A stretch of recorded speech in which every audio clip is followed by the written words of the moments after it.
इस प्रकार 3.5 शक्तियां इस महाराष्ट्र में पृथ्वी तत्व से निकली हुई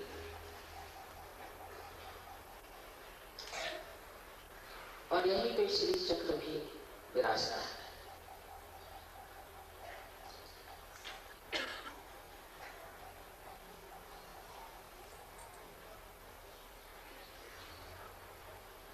आप लोग सब जानते हैं कि महालक्ष्मी ही मध्य मार्ग है और उस मध्य मार्ग से कुंडलिनी का जागरण होता है। इसलिए हजारों वर्षों से इस महालक्ष्मी के मंदिर में उदो उदो अम्बे कहा जाता है, क्योंकि अम्बा कुंडलिनी है और कुंडलिनी की शक्ति महालक्ष्मी में ही जागृत हो सकती है। इसलिए महालक्ष्मी के मंदिर में बैठ के अम्बा की गीत गाया जाए। कोलासुर को मारा था इसलिए इसका नाम कोल्हापुर। कोलासुर नाम का एक राक्षस था। कोल्हे का मतलब होता है फॉक्स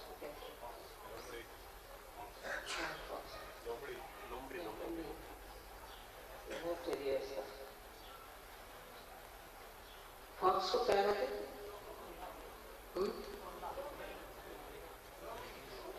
नहीं, लोमड़ी को वो हल्की होती है।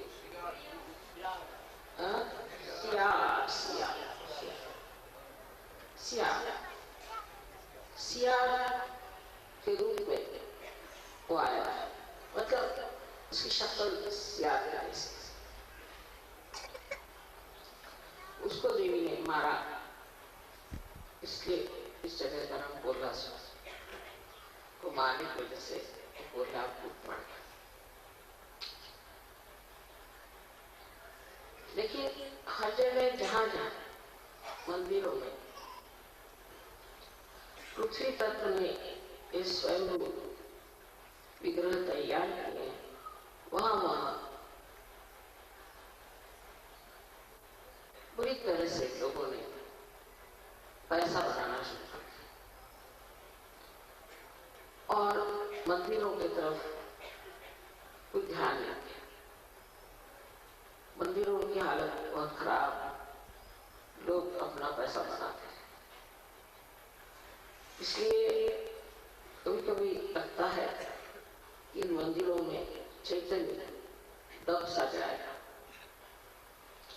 अब आप लोग आए हैं, हो सकता है कि फिर से महालक्ष्मी की शक्ति इन मंदिरों में जागृत हो जाए।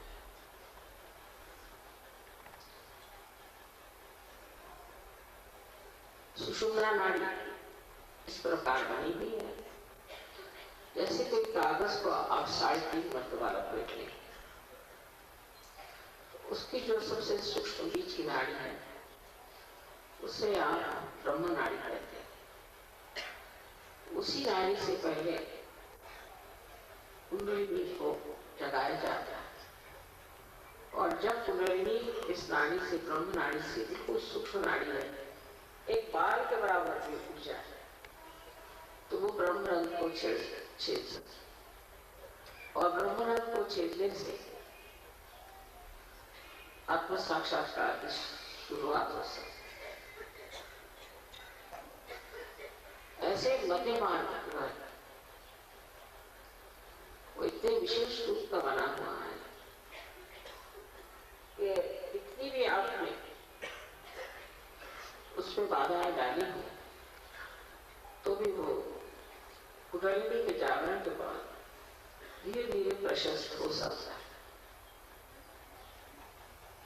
और इसी चीज का अवलंबन लेकर के हमने सहयोग में पहले शिखर और उसके बाद उसके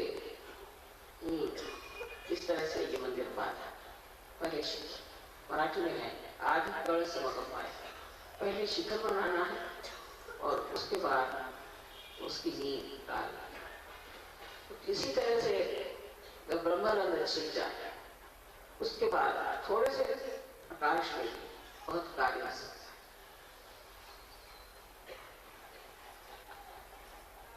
सो आज हम लोग महालक्ष्मी की पूजा करने वाले हैं।